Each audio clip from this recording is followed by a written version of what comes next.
anymore. Now, old people will be well taken care of. Is this not awesome? Bringing it down to Anambra State, the business hub of the Igbo land, is such a commendable one. God bless you, Evang Chukwuebuka Obi. God bless you, Zion Ministry. God bless you, Seraphic Foundation. God bless everyone that must have donated 1 naira, 2 naira to this wonderful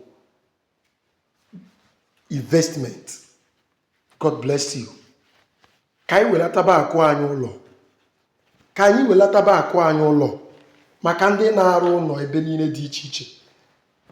Elele m anya n'ugwu Hausa, lee anya na Yoruba, hụ ka ụmụnne anyị niile si edozisi obodo ndị ọzọ. Asịkwa m na ọ dịrọ mma o. Mana ana m ene anya ka m fụ mmadụ ole ndị Hausa bịara n'ala Igbo rụọ 1 2 3 ma ọ rụọ họtel. Afụrụbeghị m ofu onye Hausa merie.